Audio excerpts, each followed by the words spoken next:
Hey there, and welcome to Thrifty Thursday. Now I'm going to apologize right off the bat. This video is way too long, okay? If you need to watch it in segments, watch it in segments, because I understand. Did not mean for it to be this long. One recipe turned into two recipes turned into three.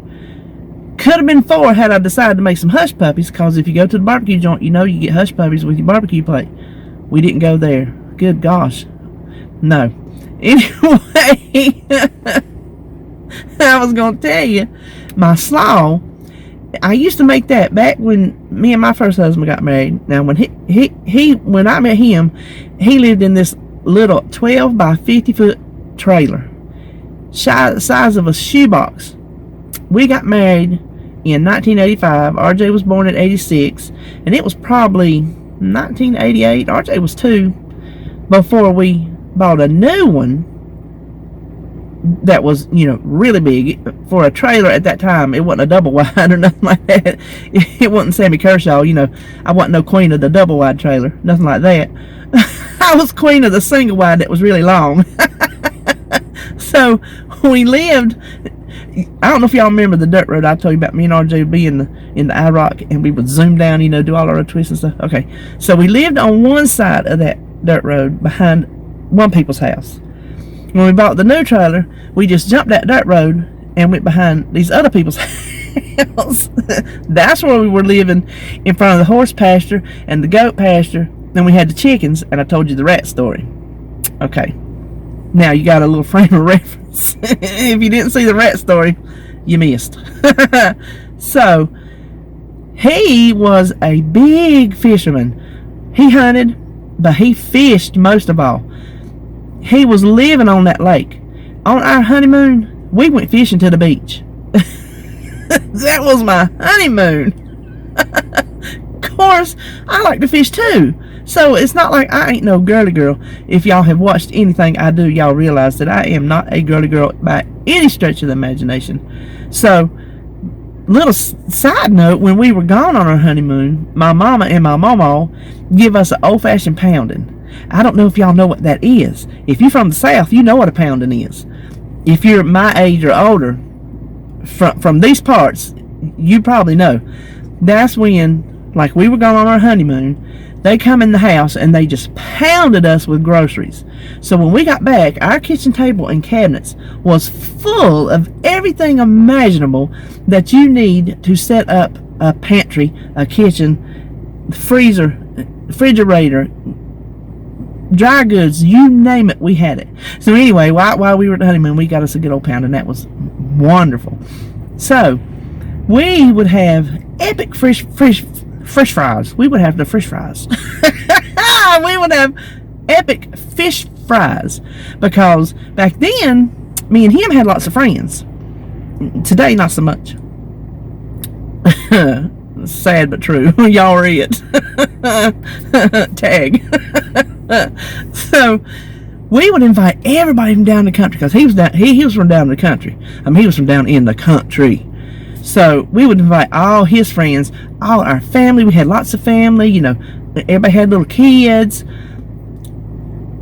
The whole backyard, we would have it set up with big long tables, picnics, blankets out everywhere, the music going, just having a good old time. So I would do what Mama would call putting on the dog. I put on the dog, y'all.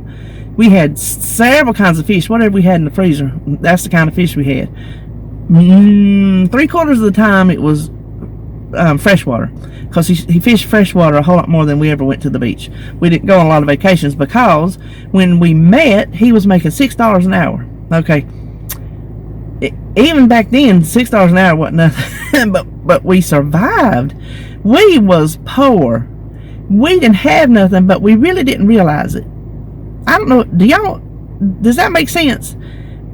We lived such a until it went downhill, we lived a very fun, full life. We did lots of stuff that really didn't cost money. We experienced life. We didn't shop and do things that costed money. As well, fishing does cost money, but we just did things. So we would have these fish fries, and I would make that slaw. That's what I was thinking about, that slaw, and that's where my slaw recipe come from.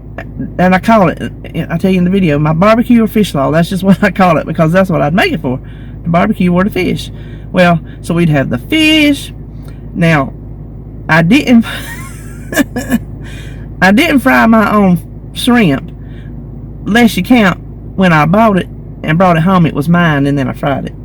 That's as far as the shrimp went. Now, I fried my own fish. Listen, y'all, I can fry some fish.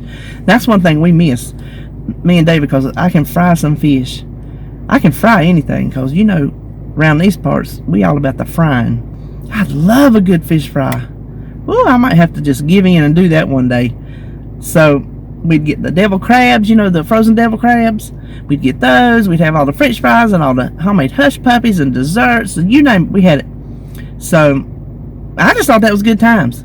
I just was thinking about that with my slaw, thinking about all them good fish fries we had. So when we moved across the trailer, the other side of the road, though, we just didn't do it so much. I think because then we had like a house payment.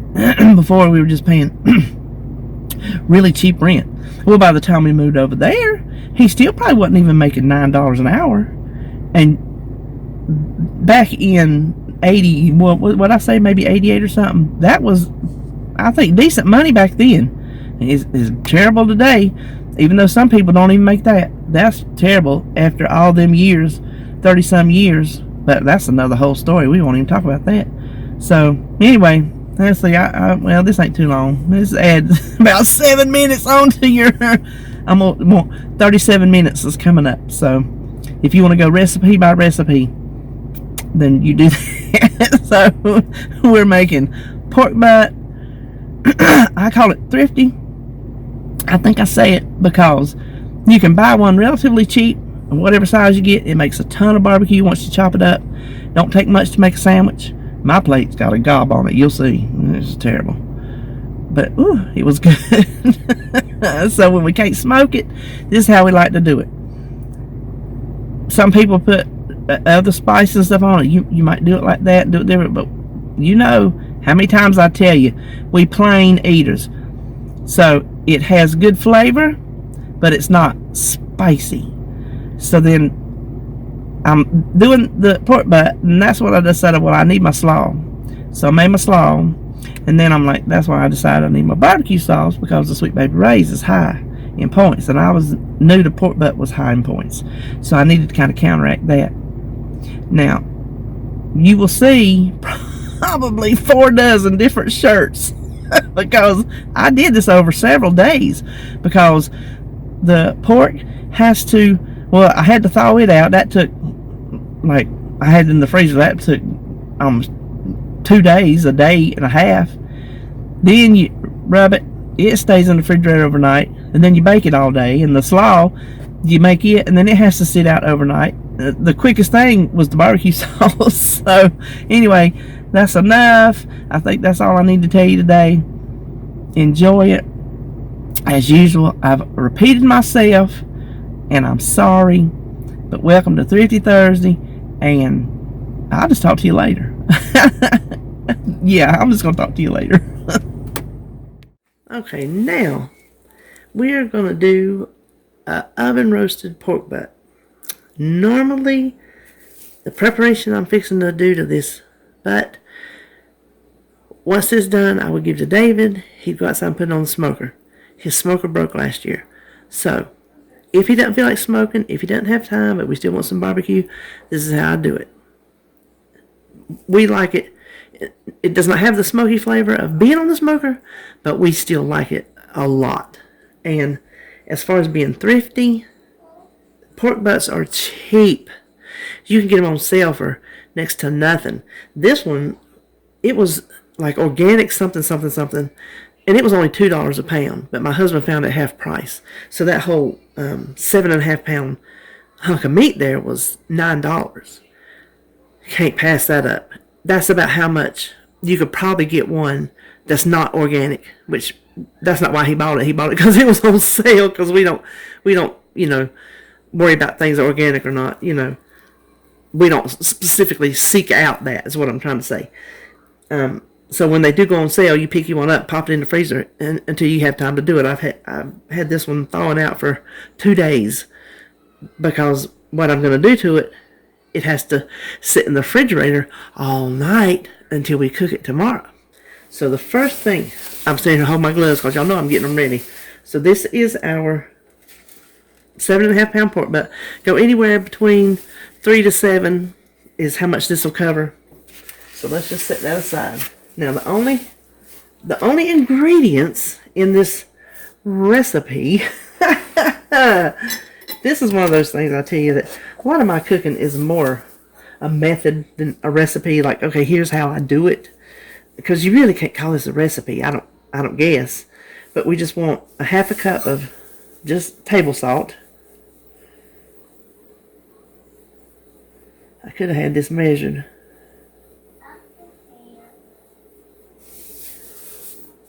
I know that looks like enough for the, whole world. Trust me, just trust me. Just go with me.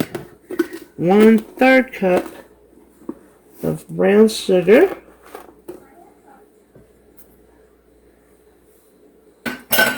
There's one more ingredient that we'll get tomorrow, and that is black pepper. But we don't put that on until the end. Now let's whisk this together really good, because this is our dry rub. You want the sweet and salty all together, because boy oh boy, those are the good parts. Okay, I'll set that aside, and we have to keep this in the refrigerator overnight. Now you're going to have to put out a lot of plastic wrap, because we are going to wrap this thing within an inch of his life.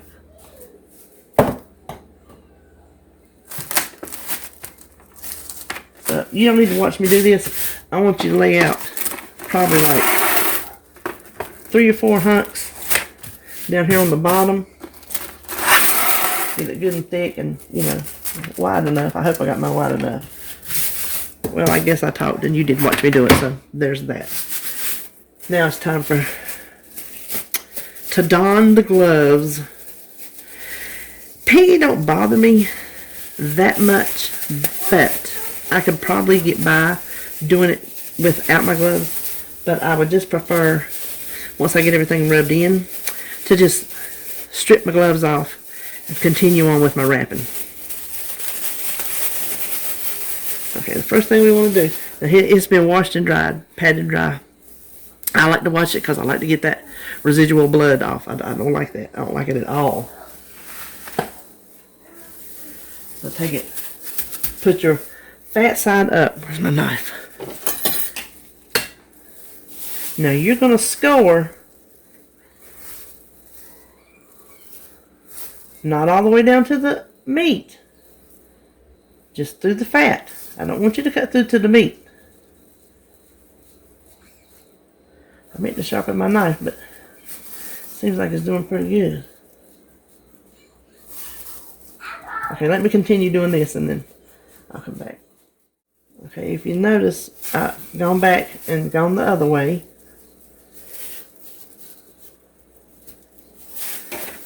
Now this part, easy as pie. We are just going to take every bit of this salt and sugar mixture and just rub it. I mean, give this baby a massage. Try to get down in the fat. If you can, like, do like that. However you need to do to get it, like, on down in there, all around the sides. Okay, now, I was telling you, I just pop those off. We want to carefully wrap it up.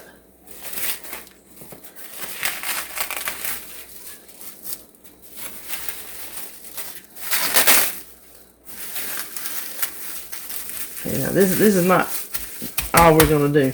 We're gonna set Mr. Piggy over here. We're gonna lay out some more of that, okay? What we just wrapped up, flip it upside down. Kind of turn it that way. Since we did it that way, it'll do it the other way. Now see, this time it's doing better. It's sticking to itself. Let's do it once more. The key is just to get a really good, tight, airtight seal. Find you a bowl. Stick it in the bowl. I want you to pop this in your refrigerator at least 24 hours. No, at least 12 hours, preferably 24 hours. So it is 1 o'clock Sunday. That will be the perfect time for me to get this out, throw it in the oven, and have it ready when David wakes up tomorrow night for work. So I will see you back tomorrow. We're here the next day. It's been not quite 24 hours, maybe 23 and a half. I need to get it in the oven. It's a big one. Now I'm not gonna wear my gloves, y'all. Y'all know this. I'm breaking protocol, but trying to peel this plastic off with them little plastic gloves is gonna be a nightmare. Plus, like I told you, pork don't bother me like chicken or ground beef does. So anyway, take the roast out, get it all unwrapped. And you know yesterday how we really fixed it up. See why I was telling you to, I don't know if I told you that or not, put it in a bowl when it's in the fridge, because that salt will release some liquid. So I'm gonna have a mess on my counter, but it just is what it is. Yeah, y'all know that blood is driving me insane, right? What you won't do for some barbecue. Now y'all know this would be the point. What I'm fixing to do is where I would hand it off to David and he would put it on the smoker. But now see, y'all can't see that, but it's almost like started up. It's not cured it, but it's starting a curing type process. That's what that salt does. So get in here where we crammed it in and just wipe it off on all sides. Now the only thing left is the pepper. Just hit it with pepper. I've got this, I don't know if you can see it there, one of the roasting pans with the racks. If you don't have, get something deep, because it's going to let off some liquid and we're going to put some liquid in it.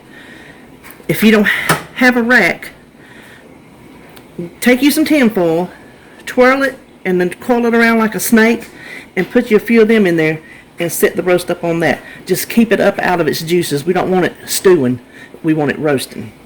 So we got this side, put that over there. Let me wash my hands one more time before I touch that pepper. Does me no good to wash my hands when I put it on there the wrong side. Now let me wash them. I'm going to hit this side. If you notice, I have the fat side up. A lot of people cook it with the fat side down. I like it this way because I personally like the fat to drain down into the meat and keep it moist. Personal preference. If you would rather do it the other way around, you're more than welcome to, but to me, this makes the most moist meat. Now we're going to add a full quart of water. That's why you need a deep pan, because we're starting out with a lot of water, and it's going to make a lot of water.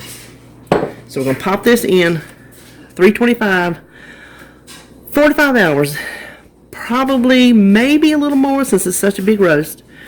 What did I say, 7.5 pounds? 190 internal temperature is like my sweet spot. That's where you get a really nice falling apart barbecue. There's a bone in here. I'll check the temperature, but I also check the wiggle of the bone. It's not scientific, but it works. So I'm going to stick this in the oven, and 2 times maybe throughout, get you a turkey baster, get the juices and baste it a little bit just to keep it from, you know, drying out so bad on the outside, because it will get crusty. That's what they call the bark. You may or may not like the bark, but that's what they call it. So I'm going to pop this in, and I will be back in, I don't know, 4 or 5 or 6 hours. Okay, she's fresh out of the oven. Now you can see it let off the juice, like I told you, but as it stayed in there longer, it evaporated off, and so it did get dark. Don't get all nervous about that. About 3 hours in, the fat on top started browning, so I just looked. This is all I did. That's as much as I covered. I didn't wrap it down or nothing. Left that on it the whole rest of the way. Now this took 6 hours. I had the timer set at 4. Had to run out to the chiropractor. So by the time I got back, it had gone for 5. Still was not where it needed to be, because, like we said, this is a pretty good size roast. I kept doing a half hour increments till it got to where I wanted it. I checked the temperature is fine. Now, I told you I'd do the bone test. Obviously, I can't pull it out because it is still attached. But see how that bone's coming off right there? That's what I want. Now, I'm going to let this sit here. It's 6:30. David gets up in 15 minutes. I really need to let it sit an hour. I don't know if I'm going to have that long or not. We'll see. But once it sits, I'll come back and show you what it looks like when we pull it apart. I apologize. You have to hear that air fryer in the background. But I've got to get this supper going. And I need to let this roast rest a little bit more. But it's just not happening today. So I'm just going to have to go with it. First thing we want to do, I'm going to use I'm not going to show you to cut the whole thing up. I just want to take some of it out and let you see how it looks on the inside before I actually get to pulling the whole thing apart. But I'm going to use my little Instant Pot gloves that you could just, well, you can't touch fire, but I'm going to tell you what, you can touch close. These things are wonderful because this bone is scalding hot. Don't you grab that bone with your bare hands. So we're going to take this. Now, if this did not have so much salt on it, this is what I call pig candy. On regular, this right here, if it wasn't so salty, at points I don't even know if I would know what they are. I'll just be honest with you, because oh my gosh, I've told y'all before, me and David are Jack Spratt and his wife. But you know what? I grew up eating fat. Now, there was many a times our meat was fatback. And I know some of y'all out there can relate because just some of the discussions we've had on comments before. But plenty of times that was our meat. Okay, here it is all chopped up. My 7.5 pound roast. After it cooked, yielded me 3.6 pounds of barbecue. Now that's the best I can chop it. I only have one meat cleaver. If you ever seen them in the barbecue joint, or even my cousin, they take a meat cleaver in each hand and they just go to town like Edward Scissorhands. So that's as good as I'm gonna get it, but I think that looks pretty good. So I hear David, he's out of the shower, so we're gonna sit down and eat. I'll come back and show you what it looks like. Alright, now you know you can't have barbecue without a good slaw. This is what I call my barbecue or fish slaw, because that's what we eat it with, barbecue or fish. My husband don't eat it. This is what I made back in the 80s with my son's dad, because we had epic fish fries because the man lived on the lake. We had so much fish in our freezer, there was hardly room for anything else. And if y'all think I'm exaggerating, get the Wayback Machine and go look, because I am not. Anyway, I just wanted to show you how I make it. This slaw will keep in your refrigerator forever. So I'm splitting it in half with my son because there's no way I can eat it all. But the slaw, this is called the red slaw. Here in the South, I don't know if it's this way other places. You can let me know. I like it when y'all let me know stuff, by the way. Red slaw is made with the tomatoes and vinegar. White slaw is made with the mayonnaise. So you go to the fish camp or the barbecue joint, you want red or white slaw. So there you go. Now I'm going to work with this teeny little old food processor I got. It's not like the old days when I had the nice big one, you know. So I don't know how long it's going to take me to spread this cabbage, but I'll come back when I get through. Now as you can see, I've got a big old bowl of cabbage and a counter and floor full of cabbage giblets. So I'm just going to leave the mess till I get through with all the vegetables, and I'll clean it all up at one time. But I want you to see, there's going to be chunks like that find their way through. I don't like those in my slaw. You know, when you're out in restaurants, you get it because the restaurant's not going to take time to, like, go through it. Plus, it's not cost effective on either way, really, for them. But for me, if I'm putting this on a hot dog or a hamburger, I don't want a big old giant piece of cabbage in my slaw. So when you get through with this, just kind of rifle through it, find the big pieces. If you don't get them all, you can pick them all later when we're stirring everything together.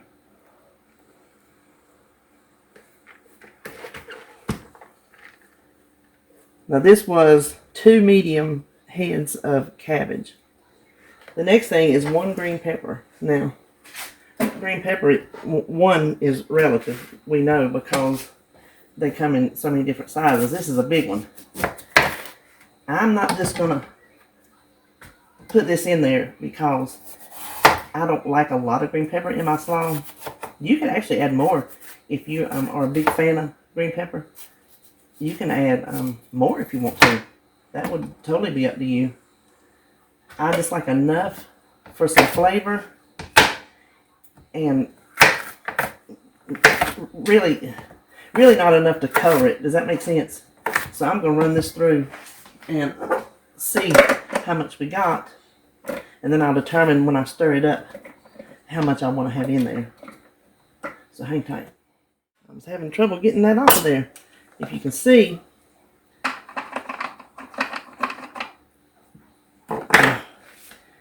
some of them are bigger. Okay, I don't know if you noticed, and I'm just peculiar.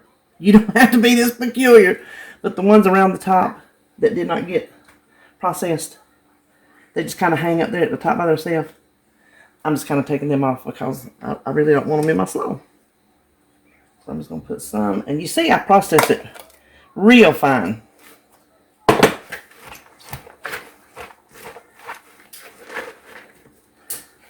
Listen, I'm going to have such a mess that that's what you got to expect. I think this is good enough. I think we can do this whole thing. See, I can kind of tell by the color I have made this so much. I can tell by the size, really, but once you get it processed, you can tell by the color if it looks like it's going to be how much you want. And then again, if you see any big ones, feel free to pick them little bad boys out. Okay, we got the green peppers all mixed in. Next thing I need is a pint of tomatoes. Now, back in the day, because you know I always talk about the day, that period of time that's called the day, I canned tomatoes. So I would have pints and quarts of tomatoes, and that's what I would use in here. Today, I'm not so lucky, and I'm not going to use ones out of the can. Do not put canned tomatoes in this slaw. It will ruin it. I promise you. I've never done it, but I know how they taste enough to know it will ruin it. Get you some fresh, really ripe tomatoes. Now, I'm not going to pop these in boiling water because I think 2 is going to be enough for a pint's worth. So I'm just going to peel these and process them. Okay, I went with 3 tomatoes. One of them was still not ripe enough. It just had a bad spot on it. I had got those in the markdown. That's why they were so ripe at the farm market. So I went with 3 because they were, when I was peeling the first 2, they were kind of losing some of their juice, and I wanted to make sure I had enough. So this is 3. You saw those size tomatoes. Now, I want them processed like this so it mixes in good. When you find these, just come in here and squish them up real good. Because sometimes, you know how food processors are. Some of this stuff will just fall through the cracks. So, dump all that.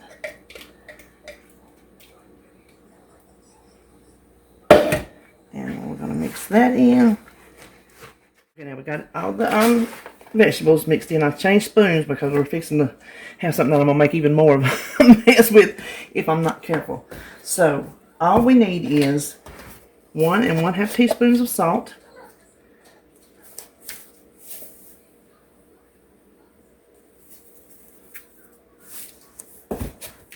Half a cup of sugar, regular sugar, no kind of substitutes. Let's see, what I keep a half a cup in there. What do you know?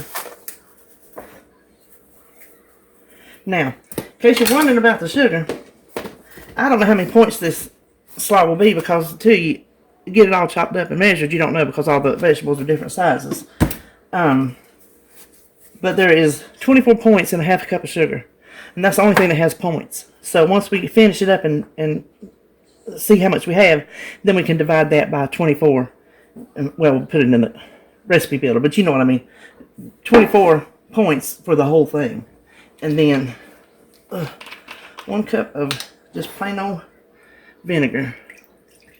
Cider vinegar. I know it sounds like this is not enough, but this sits out overnight at room temperature. Don't put it in the fridge now. You just sit it out on the counter. You don't have to cover it. Now what's going to happen is, you see how dry it is. This cabbage and tomatoes and green peppers will put off its own liquid as it sits. And then that's when we will store it in the fridge. Now here is our finished product. I've not stirred this. I stirred it along. It's been about 26 hours, maybe 26 hours. Leave it sitting out at least 12 to 24. To me, the longer the better, because you see, now, like I said, I hadn't touched it in a while. I wanted you to see the juice. If you remember from just a while ago, for you, it was just a while ago. But you see how much juice that let off? So it made the perfect slaw. Now, I have been patiently waiting to taste this.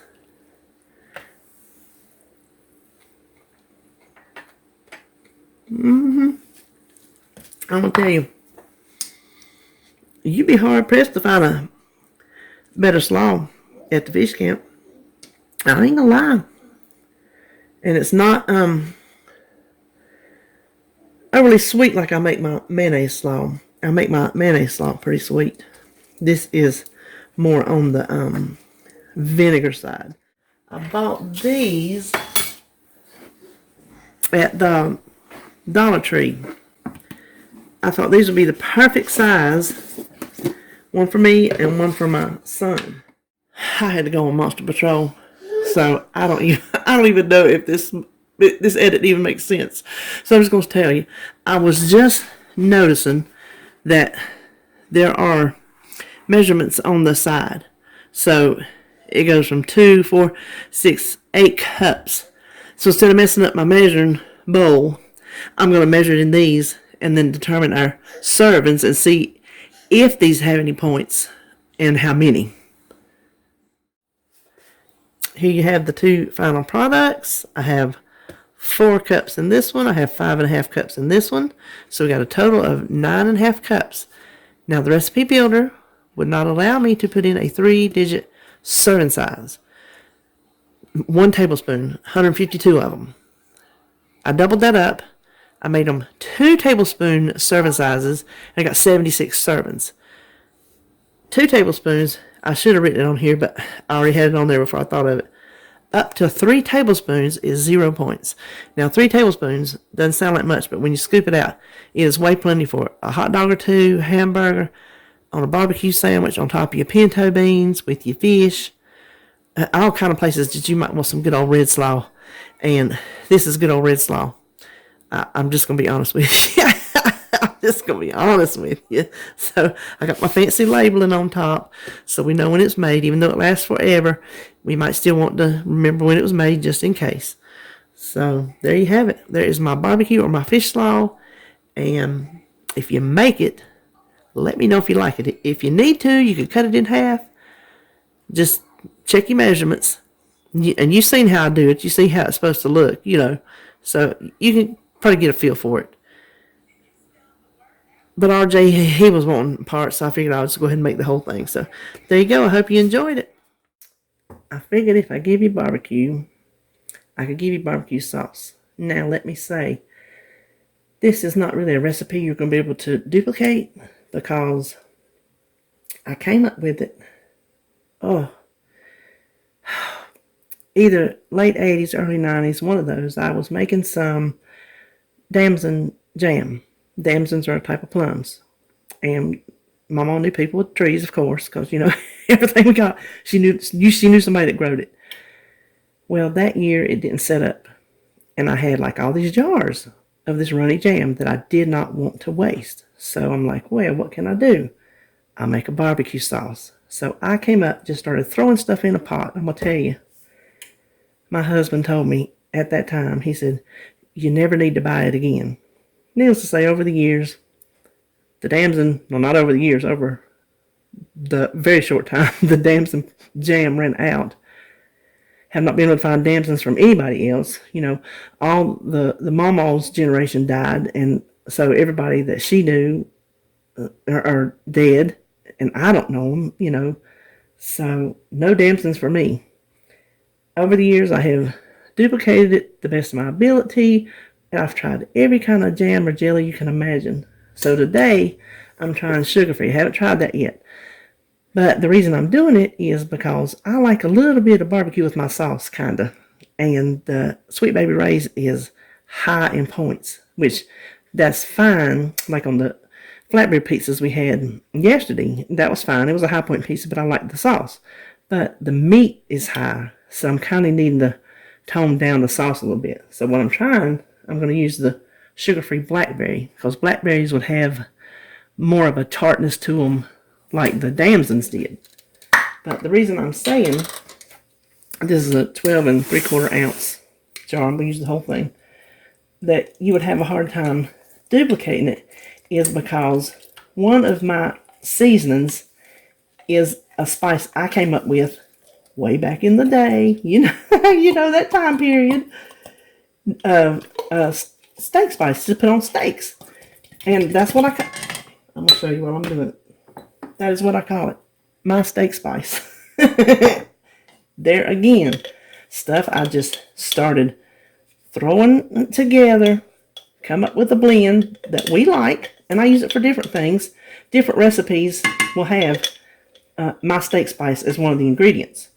So it's nothing you can get at the store. Could you make it? You could, but here's the thing about that. It uses, let me pull it out and show you. It uses Everglades. Now, used to could not find this in the stores at all. Could buy it from Florida. A woman we knew would bring it back. Now, our farm fresh market, of all the things in the world, sells this. So when they had started selling it, however long, back that was, I was so excited that I could get it again. If you cannot find it, you have to order it online. It's not exactly feasible for everybody to do. Now, I'm letting this melt because we want our ketchup to blend in better. Forgot to get my measuring cup. Hold on. So I don't want as much ketchup as I have jelly because that's sweet on top of sweet. Even though I'm fixing to put stuff in it, it does get a little too sweet. So I'm going to do like that 12 3/4 to 8 ounces of ketchup. Okay,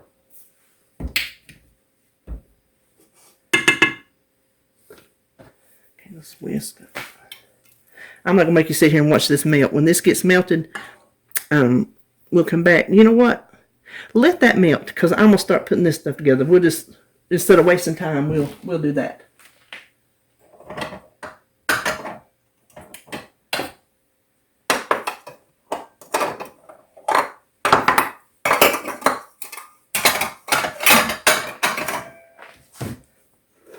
Okay, I'm sorry. had to get me a little bowl. So the liquids we'll put in last. Don't know how I come up with the combo. This is just the combo I come with. I guess the stuff I had at the time. And I just started throwing it together. So the first thing is paprika. This is a teaspoon of, all of this is a teaspoon. Here's my steak spice. And it has a lot of these things in it.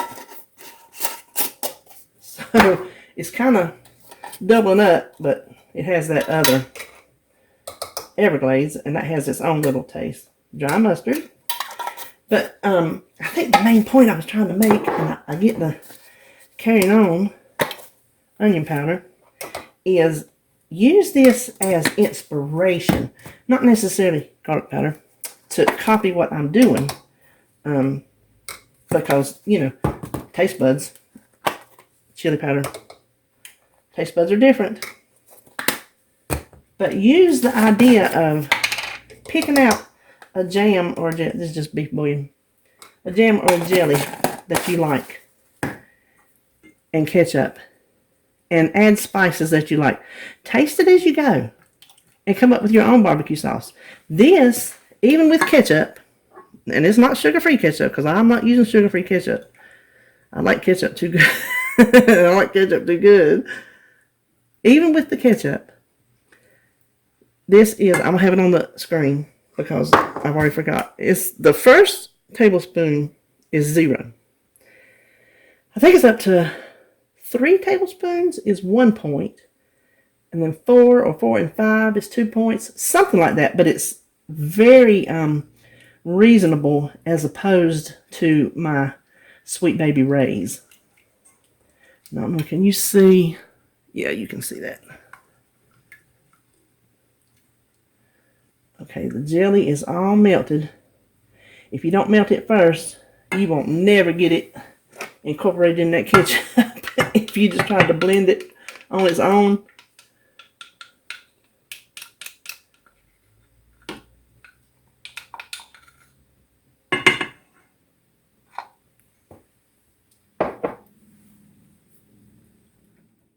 I got the ketchup blended in.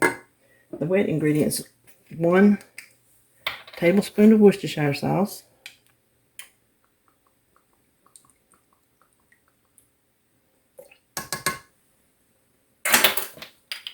and a 1/4 teaspoon of liquid smoke. This one's mesquite.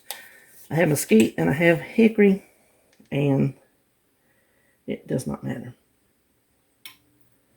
Do not go overboard with liquid smoke. It will give it a terrible taste. I've been there, done that. Learned my lesson. Only time I don't measure liquid smoke, if I'm like, say I had one to put some in the bottom of the liquid in the pork butt, I wouldn't have measured that. But if a recipe calls for it, I'm measuring it. And then we're going to put in our dry spices. We'll let this cook a few minutes. I'm going to let this simmer and then come back. Okay, I have let this simmer. I do not cook it down. I don't reduce it. I don't thicken it with anything. I take it just the way it is. I like it just the way it is. Now, it's delicious. I'm not changing a thing. The blackberries did really, really well. You cannot tell that it's sugar-free either. I like that. A lot of the other jellies that I've tried have been really sweet. And of course, that was before my sugar-free days. This is the trick. If you want to use something that's not sugar-free, when you get all your spice, however you're going to make it, when you get your spices in there and you taste it, if it's too sweet, just hit a splash of vinegar. I mean, just a splash that will tone down that sweetness. So, there is my barbecue sauce. Ketchup and sugar-free blackberry jelly. And all the spices in the cabinet. So, if you think you're interested in my steak spice, be that as it may, you know, whether it's for everybody or not, shoot me an email and I'll give it to you. Okay, I forgot to show you my finished plate, and I already started eating. Now, I put 17 points worth of food on here. I don't know if I'll be able to eat it all. Chances are I will. Who knows? But it was 10 points of barbecue, which I think was 6 ounces. And once I measured it out, that's really a lot. And then 2 points for my homemade barbecue sauce, and 2 points for my homemade slaw, and that was 3 points worth of French fries. And y'all know I don't count ketchup. Now, I was going to tell you, I cooked my butt to 190 degrees. You don't have to if you don't want to. I think 165 maybe. Don't quote me because I'm not in front of my chart. Is the lowest you should do pork. I like to go, further because, well, first of all, we like it cooked, and then I like it, tender. So use your discretion. Oh, sorry, I held that to the side. I was I was talking and looking. So there you go. There's Thrifty Thursday. There's your barbecue plate. And yes, you do have to pay a lot for the roast up front. Let's say $10, $11, $12. But look how much it feeds. I had 3 pounds of meat. And here I'm eating way more than my portion. It does not take that much to make a sandwich. So if you got a family, eat a sandwich or 2 each. That will last you forever. Part of that's going to go in the freezer for another meal. So anyway, there you go. There's Thrifty Thursday. If you make anything, as usual, let me know down in the comments.